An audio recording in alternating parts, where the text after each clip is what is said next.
안녕하세요. 저는 20년 만에 잃어버린 아들을 다시 만났는데요. 제 잘못된 행동으로 그동안 아들이 힘들게 자라온 것도 몰랐던 게 너무 미안하네요. 지난 시간이 후회스럽게 짝이 없습니다. 시간을 돌릴 수 있다면 아내와 만나기 전으로 돌아가고 싶을 뿐입니다. 아내와 처음 만난 건 아들이 5살이었을 때 횡단보도에서였습니다. 제 코끝을 스치는 향기에 저도 모르게 뒤를 돌아보았고, 동시에 그 여자도 뒤돌아보며 저와 눈을 마주쳤죠. 영화에서 나오는 장면 마냥 단 몇 초였지만 그 여자와 저는 수많은 사람들 사이에서 서로를 바라보았죠.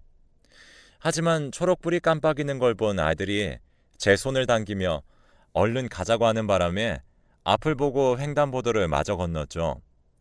횡단보도를 다 건넌 뒤에 혹시나 하는 마음에 다시 건너편을 바라보았지만 그 여자분은 이미 어디론가 사라지고 없었습니다.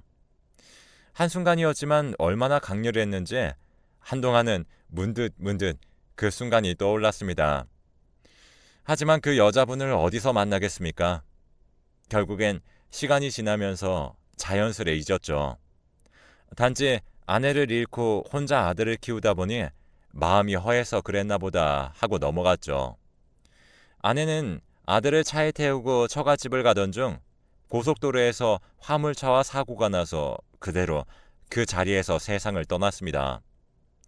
아내는 사고가 나는 당시에 아들을 살리기 위해 핸들을 틀어서 아들은 크게 다치지 않을 수 있었습니다. 그날 이후 아들이 어렸을 적부터 혹시 부모의 사랑이 부족하게 자랄까 싶어서 아들과 최대한 많은 시간을 보내려고 노력했지만 여러모로 혼자서는 무리였습니다. 아들에게 더 나은 회사를 물려주기 위해 막 물려받았던 아버지의 회사도 더 경쟁력 있는 회사로 키워나가기 위해 밤낮없이 잠을 줄여가며 일도 했었죠. 그런 상황이 몇 년이 지속되다 보니 제 건강도 너무 나빠졌고, 제가 아들을 직접 가르치고 돌보는 것보다 전문적인 분들의 도움을 받는 게 좋다고 판단했어요. 그래서 아이 유치원을 알아보려고 하니 아들이 어찌나 낯가림이 심한지 매번 유치원에 들어가도 한 달을 채우지 못하고 집으로 돌아왔습니다. 그런 모습에 저는 걱정이 이만저만이 아니었죠. 시터를 구해서 쓰기에는 아이 교육도 필요했고, 제가 아들을 가르치기엔 시간도 부족했었으니까요. 그렇다고 지금처럼 부모님에게 아들을 맡기기에는 부모님의 건강도 안 좋아지셔서 건강한 6살짜리 아들과 놀아주시는 것에도 한계가 있으셨습니다. 그래서 아들이 좋아하는 미술을 중점적으로 가르치고, 제가 없는 시간 동안 집으로 와서 아들을 돌봐줄 수 있는 가정교사를 따로 구하기로 결정했습니다. 처음에는 낯선 사람과 아들을 단둘이 놔두는 것에 거부감이 들었지만 부모님이 귀농하시면서 댁에서 일하시던 도우미분도 가정교사와 똑같은 시간 동안 저희 집에서 함께 일하시며 있어주시기로 하셨습니다. 아들도 이미 얼굴을 익히 알고 있는 분이니 낯도 가리지 않았고요. 그리고 가정교사를 뽑기 위해 면접을 보는데 다들 하나같이 좋은 대학교를 나와서 아이를 어떻게 가르치면 좋을지 준비하셔서 자기만의 교육 방법을 설명해 주셨는데 저는 오히려 그 부분은 영 마음에 들지 않았습니다. 아들이 낯도 많이 가리고 예민한 성격이다 보니 교육보다는 아들이 긴장을 풀고 자유롭게 사람들과 대화하고 관계를 맺는 방법을 배웠으면 했거든요. 그런데 하나같이 미술을 중점으로 가르쳐줬으면 한다고 하니 그 어린아이에게 몇 주 차에는 명암이며 소묘를 가르치겠다고 말하는 것을 듣고 있으니 답답했죠. 그렇게 4명을 면접을 보고 한참을 고민하고 있었는데 뒤늦게 마지막 면접자가 찾아왔습니다. 처음에는 얼굴도 제대로 보지 않고 시간 약속도 지키지 않으시는 분은 어차피 뽑지 않을 생각이라고 말하고 돌아가라고 했더니 자기 아들이 갑자기 열이 심하게 나서 병원에 들렀다가 오느라 늦었다며 한 번만 기회를 달라고 하는 목소리에 고개를 들어 얼굴을 보니 1년 전 횡단보도에서 마주친 그 여자였습니다. 그 여자는 저와 눈을 마주치고도 저를 기억하지 못하는지 한 번만 면접의 기회를 달라고 간절하게 애원했습니다. 그래서 일단은 앉아보라고 한 후 면접을 보는데 제가 원하던 방식을 생각해 오신 유일한 사람이었습니다. 다른 분들은 교육학을 전공했던 반면에 그분은 명문대는 아니었지만 미술을 전공하신 점도 굉장히 마음에 들었고요. 그래서 마지막으로 면접에 오신 분을 채용하기로 결정했습니다. 다행히 가정교사분도 저희 아들과 비슷한 또래의 아들을 키우셨는데 그래서 그런지 그 나이 또래의 남자아이들이 뭘 좋아하는지 잘 알고 있더라고요. 덕분에 저희 아들과도 금방 친해져서 제가 모르는 아들의 마음까지도 듣고서 저에게 몰래 알려주기도 하며 제가 모르는 아들의 면모까지 알려주었죠. 그 모습을 보면 아무런 문제가 없어 보였지만 가장 큰 문제가 있었습니다. 바로 제가 그 가정교사분에게 마음이 갔다는 거였죠.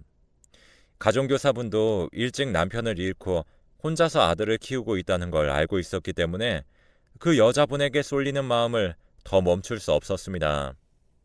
하지만 마음이 가는 대로 할 수 없었습니다. 아무래도 각자의 아이도 있고 그러다 보면 아이를 키우면서 팔은 안으로 굽는다고 제 아이만 챙기려 하면 어쩌나 싶은 생각도 있었습니다. 그리고 저희 아들이 다른 아이들보다 수줍음도 많고 사회성도 낮다 보니 그 아이와 잘 지낼 수 있을지도 걱정이었어요. 나이도 똑같은 남자아이들이다 보니 남들이 봤을 때 비교 대상이 될 수도 있었고요. 그렇게 한참을 혼자서 고민하고 있었는데 사건이 생겼습니다. 아들이 제가 오는 걸 마중 나오겠다며 현관문에서 계단을 뛰어내려오다 발을 잘못 디뎌서 넘어져 계단을 굴렀는데요. 아들이 계단에서 넘어지는 순간 가정교사분이 현관문에서 뛰쳐나와 아들을 품에 안고 계단을 굴렀습니다. 그런 와중에도 아들을 먼저 걱정하며 어디 다친 데 없냐고 걱정하는 모습에 아들을 믿고 맡겨도 될 것 같다는 생각을 했습니다. 아들은 결국 손등이 길게 찢어져 병원에 가서 18바늘을 꼬매야 했지만 혼자 그 계단을 굴렀다면 어떻게 됐을지 상상만 해도 끔찍하네요. 아들의 손등을 꼬매는 와중에도 그녀는 저보다 더 펑펑 울면서 아들에게 미안하다며 다 자기의 불찰이라고 하면서 다시 집까지 같이 돌아와서 아들이 진정하고 잠들 때까지 함께 있어주는 모습에 정말 감동했습니다. 그 다음날 저는 더 이상의 고민 없이 그녀에게 고백했습니다. 이제 내 가족이서 함께 사는 게 어떻겠냐고요. 평생 함께할 동반자로 생각한다고 고백했습니다. 이건 한순간의 감정만 가지고 말하는 게 아니라 오랜 시간 동안 고민하다가 말하는 거니 진지하게 생각해달라고 했습니다. 그녀는 두 눈을 동그랗게 뜨면서 잠시 생각을 하다가 고개를 끄덕여 주었습니다. 그렇게 저희는 두 번째 결혼 생활을 시작하였습니다. 처음 결혼한 1년은 어찌나 아내가 아이들을 잘 돌보는지 아들이 갈수록 밝아지고 아내가 데려온 둘째와도 곧잘 지내주었습니다. 매번 실패하던 유치원도 다니기 시작하며 같은 반 친구들과도 잘 지낸다며 아들이 직접 그림 일기를 그려가며 저에게 자랑하는 모습을 보며 흐뭇한 날들이 이어졌죠. 그런데 시간이 지날수록 아내는 두 아이를 잘 키워야 한다는 강박에 사로잡혔습니다. 초등학교에 들어가기 직전이 되자 아들들에게 과외교사를 붙여가며 공부를 시키며 아이들 진학 문제에 심하게 집착했습니다. 왜 이렇게 쉬운 문제를 틀리는 거야? 이건 제대로 공부를 안 했다는 뜻 아니야? 틀린 거 답지 보지 말고 오답풀이 다 해야 잘 수 있을 줄 알아? 이렇게 공부해서 어떻게 초등학교 들어가면 다른 아이들보다 뛰어날 수 있겠니? 너네는 보통으로는 안 돼. 남들보다 더 잘해야 훌륭한 사람이 될 수 있어. 지금 너희 나이에 중학교 과정까지 다 끝낸 친구들이 수두룩이야. 울지 말고 얼른 공부해. 운다고 해결되는 건 아무것도 없어.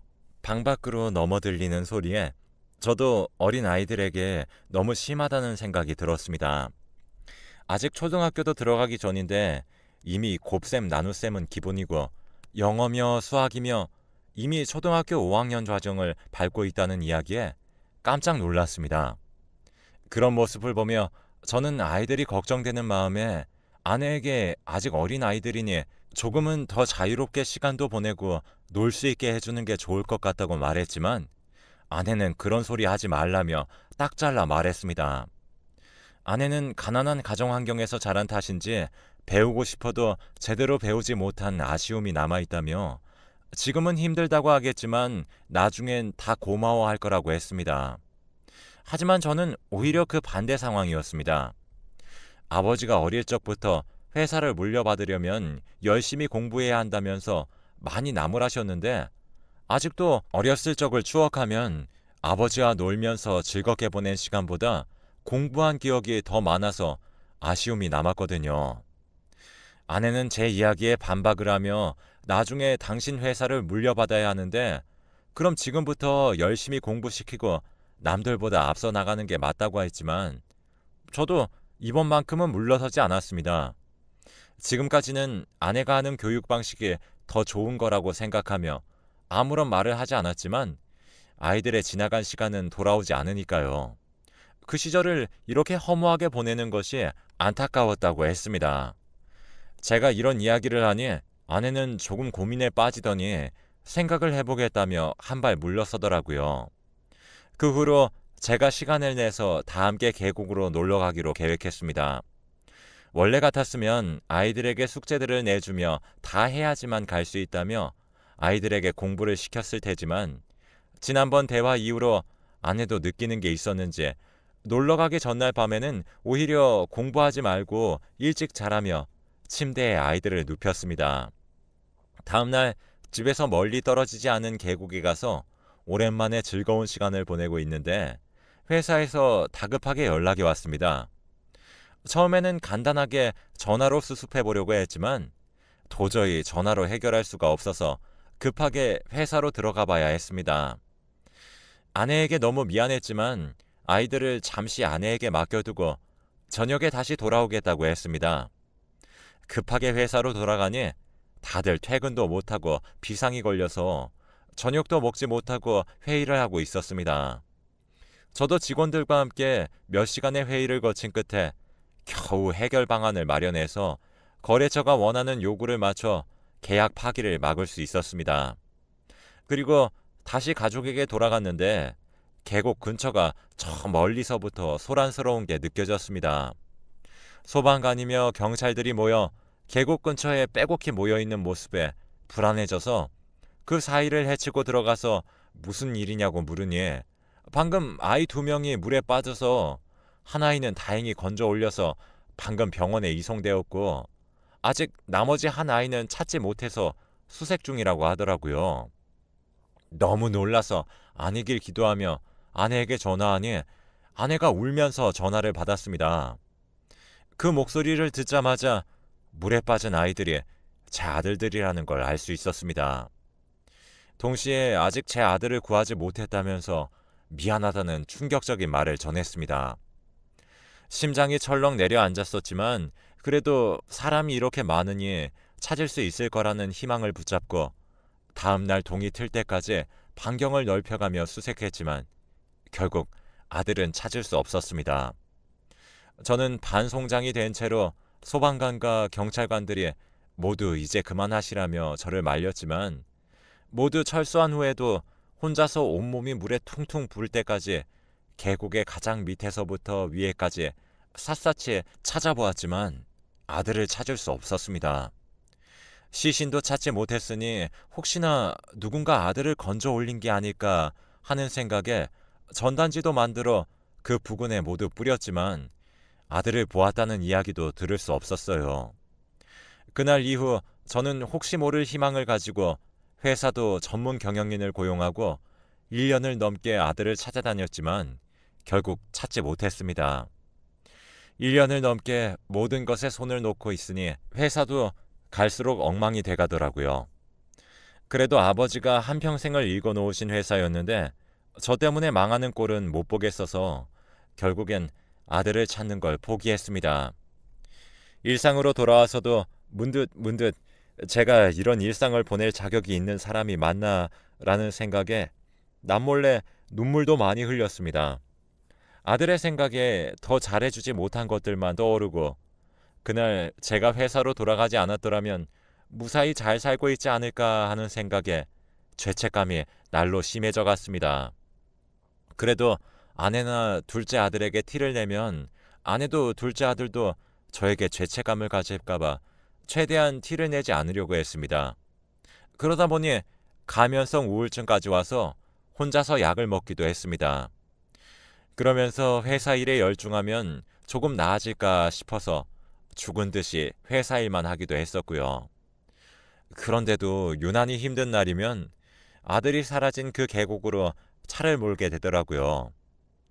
혼자 두세 달에 한 번은 그곳을 찾아 혼자서 아들을 생각하는 일을 자그마치 25년 넘게 했습니다. 그럴수록 아들에 대한 그리움은 더 깊어져만 갔습니다. 그 세월 동안 둘째 아들도 어느덧 다 자라 제 회사를 물려받았고, 저는 이제 경영에서 손을 떼고 아내와 조용히 살기 위해 귀농을 계획했습니다. 그래서 귀농 전에 투자했던 돈들을 정리하기 위해 은행을 찾았는데, 은행 부지점장이 저희에게 내놓을 커피를 청원경찰에게 시키더라고요. 청원경찰에 대한 대우가 좋지 않다는 것은 알고 있었지만 고객들에게 내올 커피까지 타는 모습을 보니 부모님들이 보시면 참 마음이 안 좋겠다 싶었습니다. 그런데 그 청원경찰이 커피를 내려놓다가 저와 아내에게 커피를 쏟았는데, 아내가 호들갑을 떨며 이 옷이 얼마인지 아냐며 호통을 쳤습니다. 부지점장도 아내의 호통에 놀라서 청원경찰에게 얼른 사과드리라고 했지만, 놀란 직원은 기어들어가는 듯한 목소리로 사과했습니다. 그 모습에 아내는 더 화가 났는지 그게 사과하는 태도냐며 무릎을 꿇으라고 했습니다. 저는 그만하라고 말렸지만 부지점장은 얼른 무릎 꿇으라며 그 직원을 나무랐고, 직원이 엉거주춤 무릎을 꿇자 아내는 기다렸다는 듯이 직원의 뺨을 내리쳤습니다. 저는 깜짝 놀라 이게 무슨 짓이냐며, 이분도 귀한 사람인데 그까짓 옷이 중요하냐며 제가 나무라면서 직원의 손을 잡고 일으켜 세워주었습니다. 그리고 떨어진 모자도 주워 손에 쥐어주는데, 예전에 제 아들과 같이 왼쪽 손등에 길게 난 상처를 보고 저도 모르게 아들의 이름을 부르면서 손을 꼭 잡았습니다. 그러자 그 직원은 당황하며 자기는 그런 이름이 아니라며 자기 이름표를 가리키며 자신을 소개했습니다. 그런데 그 얼굴을 보니 제 젊을 적 얼굴과 똑 닮아 있는 겁니다. 저는 혹시나 하는 마음에 손등의 흉터는 언제 그랬냐며 물으니 어렸을 적에 나무를 타고 놀다가 그랬다면서 착각하신 것 같다고 단호하게 말했습니다. 그래서 차마 더는 붙잡지 못하고 일단은 집으로 돌아왔는데요. 그 이후로 계속 그 청원경찰이 제 머릿속을 떠나지 않는 겁니다. 그래서 아내에게도 그 남자가 저와 닮은 것 같지 않냐고 물으니 아내는 짜증을 내며 착각하지 말라며 저에게 정색을 하더라고요. 하지만 저는 여전히 마음에 그 남자가 걸려 다시 은행을 찾았습니다. 은행 직원이 퇴근하는 시간에 문 앞에서 기다리다 그 직원이 퇴근하자 저는 그 직원의 뒤를 밟았습니다. 그런데 그 직원은 제 아들이 사라진 그 계곡 쪽으로 가더라고요. 그리고 그 계곡에서 조금 떨어진 집으로 들어갔습니다. 그 집은 저도 익히 아는 집이었습니다. 혹시 아들을 본 적 없냐고 몇 번을 물어봤던 집이었거든요. 그럴 때마다 어쩌냐면서 엄청 걱정해 주시며 아직도 못 찾았냐고 물어봐 주시던 분이라 똑똑히 기억하고 있었습니다. 그런데 그 청년이 집으로 들어가려는데 그분이 집 앞에 마중 나와 계시더라고요. 두 사람이 집으로 들어가고 저는 그 집 대문을 두드렸습니다. 그러자 그 아주머니가 나오셔서는 저를 보더니 사색이 되더라고요. 그 아주머니의 얼굴을 보고 저는 직감했습니다. 그 청년이 제 아들이 맞다는 걸요. 제가 다짜고짜 제 아들이 맞지 않냐고 물었는데도 아니라면서 자기 아들이라고 하더라고요. 그래서 제가 그 집으로 아들의 이름을 부르면서 들어갔는데 그 집 마루에 떡하니 아들이 어릴 적에 상을 받고 찍은 사진이 대문짝만하게 걸려 있는데 그 사진 속 아이는 제 아들이었습니다. 집 안으로 들어오려는 저를 막으려던 아들은 제가 펑펑 울면서 안아주자 엉거주춤한 자세로 제가 울음을 멈출 때까지 서 있었습니다. 알고 보니 그 아주머니는 저희 아들이 사고가 나던 그날 자기 아들의 장례식을 마치고 집으로 돌아오셨었고, 원래도 조금 정신지체 장애가 있으셨던 터라 계곡에 휩쓸려온 아들을 보고 자기 아들이 다시 돌아온 줄 알고 집으로 아들을 데려오셨던 겁니다. 한동안 정말 자기 아들인 줄 알고 몇 년을 키우다가 어느 순간 아들이 죽었다는 걸 깨달으셨다고 해요. 그래서 제 아들의 친부모를 찾아주려고 했는데 이미 사고 당시에 모든 기억을 잃은 아들이 자기는 다른 부모는 싫다면서 자기와 살겠다고 해서 지금까지 같이 살고 있었다고 합니다. 저는 그 이야기를 듣고 이제 제가 모든 비용을 감당할 테니 더 좋은 곳으로 이사가서 살자고 했습니다. 그러면서 저희 집으로 바로 두 사람을 데리고 갔는데 집에 도착해서 둘째 아들과 아내에게 두 사람을 소개하자 아내의 표정이 급격하게 굳어갔습니다. 동시에 아들은 머리를 싸매고 바닥을 뒹굴며 괴로워했습니다. 그러자 둘째 아들이 미안하다며 아들을 안고서 오열을 하며 모든 것을 실토했습니다. 어머니가 구해줄 때 자기를 붙잡는 형의 손을 뿌리쳤다면서 어려서 살고 싶어서 그랬다면서 미안하다고 했습니다. 그런데 그 뒤에 하는 말은 더 가관이었습니다. 두 아들이 물에 빠져 허우적거리고 있을 때 아내는 둘째 아이만 먼저 건져내고 분명히 첫째 아이도 구할 수 있었는데 다시 물에 들어가지 않고 119에 전화했다고 해요. 그러면서 의식을 잃어가는 둘째에게 이러면 이제 회사를 물려받을 사람은 너밖에 없을 거라며 너는 평생을 풍족하게 살 거라고 했다고 하더라고요. 아내는 첫째를 구할 수 있었지만 구하지 않았던 거죠.